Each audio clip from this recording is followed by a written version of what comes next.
Before I got permission to do this, a lot of people have asked about Coach Young. Guys, it's a miracle.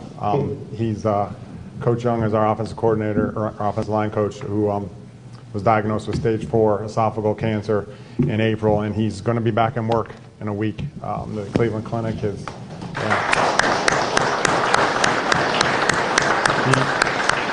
He's watching right now, and the Cleveland Clinic is everything's going great. He still has cancer. He's still going to continue treatment, but they said it's a miracle. That being said, I really want to thank all the coaches in here for reaching out to him. We compete against each other on the field. I sent a text message out, and I know every coach here reached out to Todd. I know that Coach Debs, Coach Lackner, tried to contact doctors for him, and I think we're able to get him in the Cleveland Clinic a little earlier. And then, one of the best men that's here, a good friend of mine, Coach DeMarco, came up and prayed with Todd at the hospital, and I know at W&J we appreciate that, and that says a lot about you as a man. So thank you for your support with that. Todd means a lot to all of us. Coach, a couple questions for you. W&J won its PAC record 26th league title last season. However, your team suffered a decisive loss at center in the opening round of the NCAA Division III championship. How'd that motivate your team and coaching staff during the offseason? Thank you for using the word decisive. I appreciate that. And we were embarrassed. It was a humbling experience. Honestly, I don't think we had a great football team last year. I think things kind of fell into place for us to win the conference championship. We came off a season where we lost 42 seniors and almost our whole defense and our starting quarterback and an All-American receiver, All-American corner. So things fell into a place for us to win the conference, and we were really happy about that. That being said, we were embarrassed. I thought we did a very poor job coaching. I thought we gave up a little bit, and I think Jordan will playoff games are a little different when you get behind a little bit and you start pressing. This is the end. It kind of snowballs on you. And then Coach Fry, who's a good friend of mine at center, was so nice about it after the game. It even made me mad more. So it embarrassed us. We didn't really talk about it as motivation, because our goal is number one, is to win the conference championship. The goal of the program is to eventually try to win a national championship. We were able to accomplish our goal. I think one thing that it did for us, and Jordan can attest to this, is it helped us set goals for seasons. Like we're very we want to win the conference championship every year, and we talk about winning the national championship eventually. But this year, our team, and we'll share that's between our team and myself. But we set a specific goal of what we want to accomplish this year, and I kind of think that loss helped us. It definitely embarrassed us, but hopefully we'll move past it a little bit. Jordan West, joining us on the stage today, rushed for 1,200 yards and totaled 19 touchdowns last year as a junior. He scored 6 touchdowns and totaled 339 yards in a key win over Case Western Reserve last fall. Talk a little bit about Jordan and what he brings to the table in terms of ability and leadership on and off the field. Well, just like every coach is going to talk very highly, and we recruited a lot of these guys in this room also, and we know what type of people that they are. Jordan is a great young man, and a very mature young man, because he's engaged and didn't even tell me. Just don't get married during the season. Well, might want to talk to some of these guys off the camera about what you're getting into. But Jordan's a very mature young man. He's a Washington kid, so anytime at W&J we can get a Washington kid, it helps the morale of the town. I think our attendance is pretty good. I think he has like 100 people at every game cheering him on. So he has terrific leadership skills. He is really good to the younger players on the team. He's just a good young man, the type of young man that you would let your daughters date. I mean, that's just the type of person that he is, and his parents did a great job raising him. On the field, we feel that Jordan and EJ combined, and I don't have a problem saying this, is the best running back in the league, period. They just split carries. They rushed for over 2,000 yards last year. They're a little different. They're going to play together this year at the same time. So Jordan is a slasher. He's got great speed. And obviously he had a huge game at Case, and he's very good out of the backfield catching the football. We thought he got banged up a little bit because we used him a little too much as the year went on, I think there was a couple games, Geneva and Case, back-to-back games where he touched the ball like 80 times a game. So his mom wasn't too happy with me after those games. But you know, I think he slowed down a little bit. So we'll have to keep him fresh this year. But he's a great kid. I can't say enough good things about him as a person and a player. Throughout your time at W&J, the program has been guided by strong play on the offensive side of the football. Discuss some of your returners on offense, specifically skill position players, Jacob Adams at quarterback, Jordan at running back, and Andrew Wolf at wide receiver. Yeah, whenever you have your starting quarterback, your best receiver, two returning starters at running back, you're pretty happy about what you have returning. You know, Jake is really a year-and-a-half starter. I think he's in for his best football this year. He's a big, strong player. We're going to let him do a little bit more than we have in the past because we feel we have a really good backup quarterback. Justin Hancock will be a sophomore. We feel really, really good about his development. Andrew got a little chip on his shoulder, which is a good thing. Andrew Wolf has a big chip on his shoulder. You saw that the way he ran track. It was great to watch him win the conference championship in the 400. He has worked out, and I know everyone says, "Oh, our team worked out so hard," and whatever. I've never seen a kid or a young man do what he's done in the off season. I teased him the other day. He looks like a tight end, and he's as fast as he's ever been. So Andrew, even though he was a first-team All-American, and he feels that he has something to prove. You talk about the center game. Andrew was shut out in the center game. 0 catch. Well, no, he had 1 catch for -1 yard. And he was a little intimidated by the kid. Center had a first-team All-American corner. That and some other factors have played into him having a big chip on his shoulder. You talked about Jake. We're excited about him. EJ and Jordan. Obviously, I feel that's the best running back in the league. They just split carries. We're excited about them, and we have some good young receivers. We're going to miss Jake Cullen.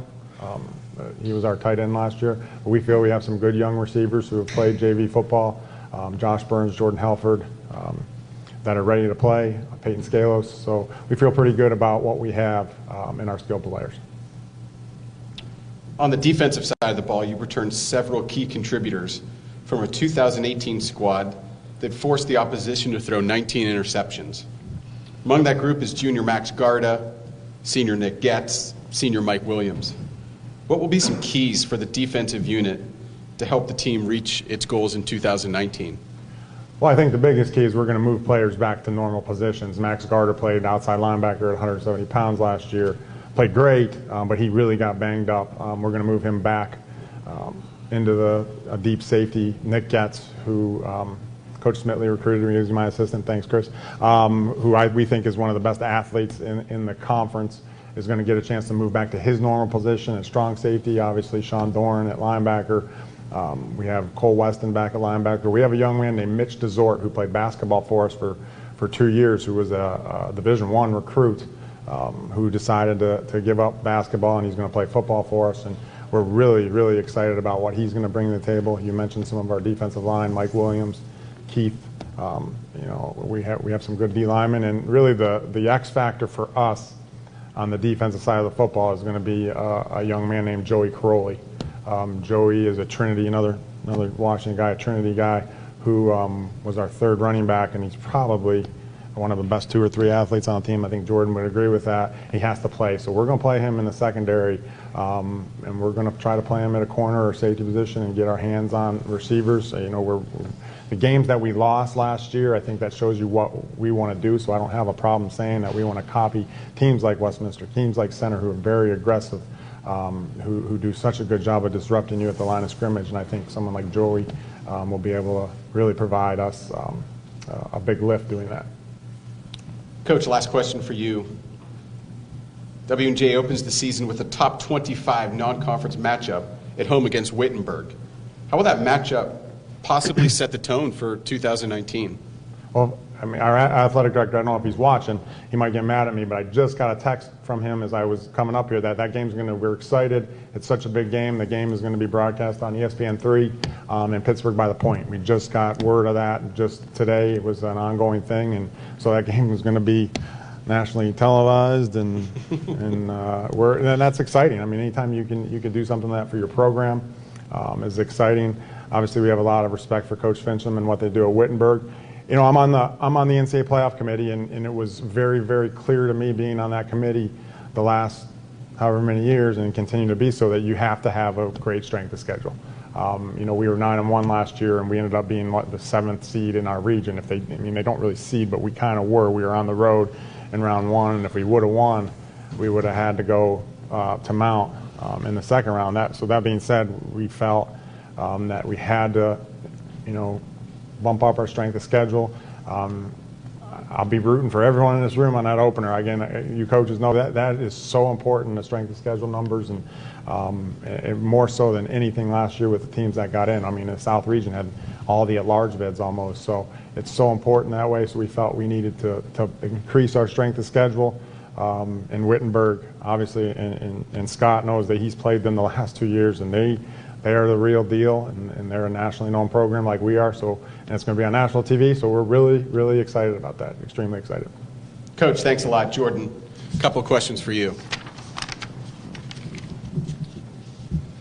Jordan, you were named a team captain for your senior season. Can you talk a little bit about your role as a team leader, what it means to you to be someone that's counted upon by your teammates as well as your coaching staff? Well, being a team leader, it means a lot. As far as what I'm going to do as a leader is just try to keep my players positive at all times and get 110% out of everyone on every play, every practice, because I feel like last year that's what we lacked upon a little bit. We got a little lackadaisical in practice, and it carried over into games. So I'm going to try to get on guys in practice this year more in a positive way, and just encourage them and give 110% on every play, and hopefully that'll help us in games and go farther than what we did last year. And it just means a lot that my players and my coaches, they looked upon me as a guy who can take that role and accept it, and just help the team out in a positive way. We talked a little bit before about you being from Washington and playing your high school football at Wash High. What's it been like for you to play collegiately at W&J and for Coach Sirianni?